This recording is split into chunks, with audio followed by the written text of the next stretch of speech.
ركز سينا فرزيتان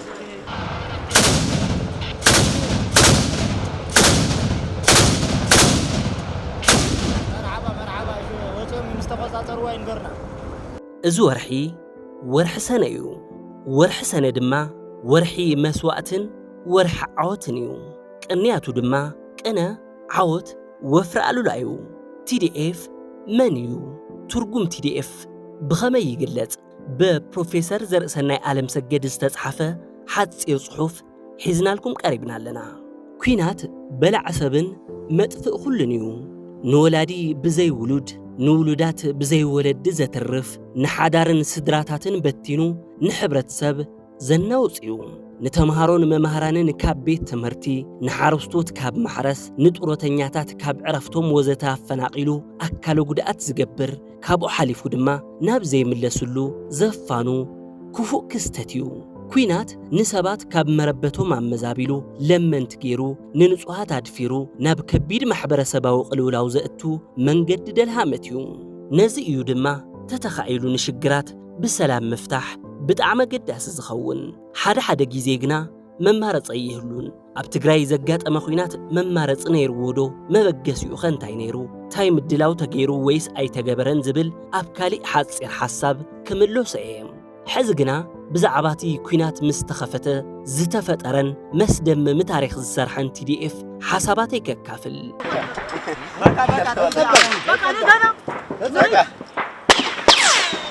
ركز سينا فرزيتان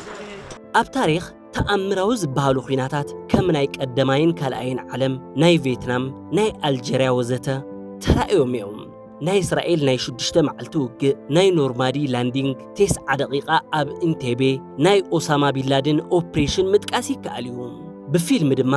ሴቪንግ ፕራይቬት ራያን ዝበሃል ካብ ሓደ ስድራ ሰለስተ ኣሕዋት ምስ ተሰውኡ ነትራብ ዓይኒ ምድሓን ብመንግስቲ ኣሜሪካ ዝግበር ከቢድ ጻዕሪ ከም መስተንክራውን መጥባሕታዊ ወይ ድማ ሰርጂካል ኦፕሬሽናት ምጥቃስ ይከኣል እዩ እዞም ዝተጠቐሱ ኣብነታት ብብዙሕ ቁጽሪ ህዝቢ ቴክኖሎጂ ንዋት ኢንተለጀንስ ሎጂስቲክን ዓለም ለኸ ናይ ፖለቲካ ዓብላልነት ወይ ድማ ብናይ ዓብለልቲ ሓገዝን ጥምረትን ዝተገበሩ ስርሒታት እዮም TDF ምስ ድምር ናይዞም ከም ኣብነት ዝተቐስክዎም ወታደራዊ ፍጻመታት ዝመጣጠን ቅያዩ ሰሪሑ ውሕድ ህዝቢ ድኹም ቴክኖሎጂ መሓዛ ኣልቦ ኮይኑ ግን ዝተርኣየ ምውሳን ምውፋር ሓቦን ጸዋርነትን መስተንክራዊ እዩ ምስ ካብቶም ካብ ኣፍሪካ ዓበይቲ ዝበሃሉ ሓይልታት ሓደ ዝኾነ ናይ ኢትዮጵያ ሙሉእ ናይ ምድርን ኣየርን ሓይልታትን ነዊሕ ናይ ውግእ ልምዲ ምስ ዘለዎን ብተበቃላይን ኣረመንያዊ መራሒ ዝተለኣኸ ሰራዊት ኤርትራን እዩ ገጢሙ ብተወሳኺ ብጽልእን ምስ ፈሕፋሕን ዝዓወረ ናይ ኣምሓራ ፍሉይ ሓይልን ፋኖን እውን ምዞም ሓይልታት ተጸምቢሩ እዩ መጽኡ እዚ ኸይኣክል ድማ ካልኦት ናይ ኢትዮጵያ ክልላትን ናይ ሶማልያ መንግስትን ዘዝኽእልዎ ሓይሊ ወሲኾም ደሪቦም እዮም ወሳናይ ግደ ዝነበሮ ናይ ድሮን ሓይሊ ድማ ካብ UAE ቱርኪ ኢራንን ቻይናን መጽኡ ነዚ ንምምካት ብወገን ትግራይ ዝነበረ ሓይሊ ብድምር ካብ 10,000 ዝውሕድ ፍሉይ ሓይልን ፖሊስን እሞ ድማ ካብ ጸላኢ መንዚዕ ኻምበር ወላ ሓንቲ ናይ ወታደራውን ሎጂስቲክን ድጋፍ ዘይብሉ ኣብ ዕጽዋን ክባን ዘሎ ህዝብን 360 ዲግሪ በቶም ኣብ ላዕሊ ዝተጠቐሱ ሓይልታት ዝተኸበበትን ናይ ዲፕሎማሲ ረኽቢ ዘይብላን ክልል እዩ እቲ ሕቶ ከምዚ ዝበለ ኽውንነት ዘጋጠሞ ኻልእ ናይ ወታደራዊ መራሕን ህዝብን ኣብ ቅድሚዚ ኩሉ ኩምራ ሓውን ጸላእን እንታይ መወሰነ ዝብል እዩ ኣነ ኢዱ መሃበ ምበልኩ ግና ኸምኡ ኣይኮነን ንምንታይ ናይ ዝመልሲ እዩ ነቲ ትርጉምን ሚስጥርን TDF ዝፈትሑ TDF ካብዚ ዘይምኽንያታዊ ወይ ድማ ኢሎጂካል ዝመስልን ንምሕሳቡ ዘሸግርን ናይቶም ክልተ ዘይመጣጠኑ ተጻባእትታት ግጥም ዝፈጠሮ ሓይሊ ወይ ድማ ክስተት እዩ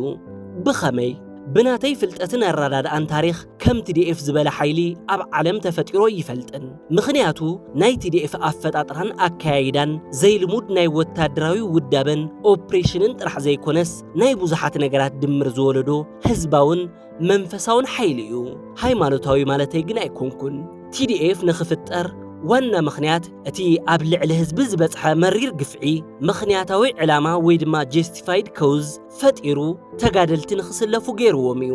እዚ ሕራነ ድማ ብናይ ህዝቢ ትግራይ ኣይሰዓርን ዝብል ታሪኽን ጽኑዕ መንፈስን ተሓቂፉ ረሲኑ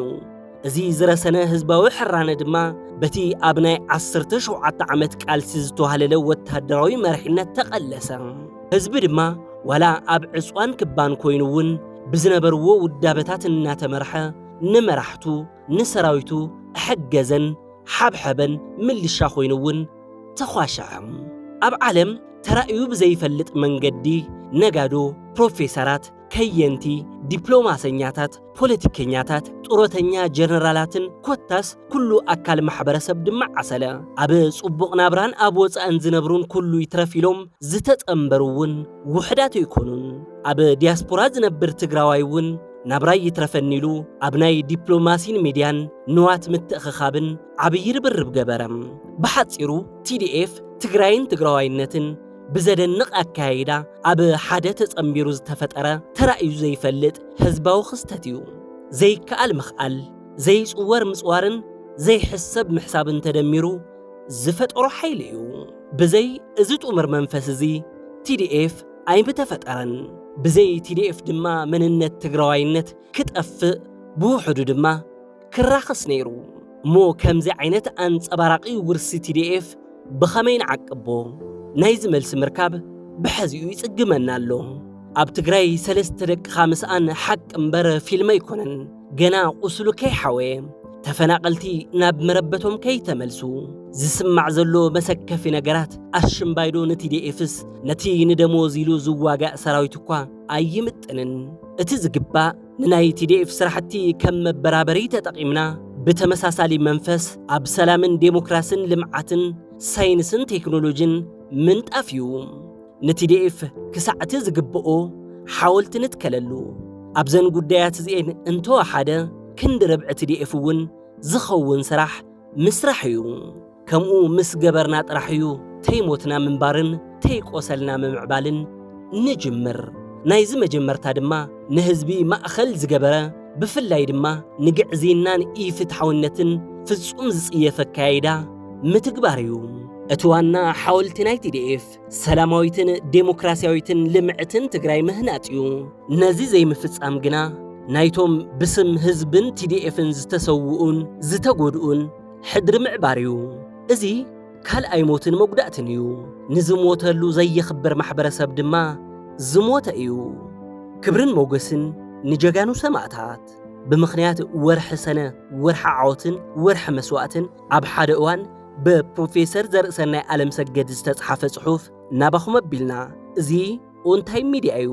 ላይክ ሼርን ሰብስክራይብ ምግባር ኣይዘንግዑዮም ሰማንያ ባገር ሀቀና ጅዋ ፍርቀን ላሸፈና ፍርቀን ለቅድሚት ላኸዳ ውረድ ብላ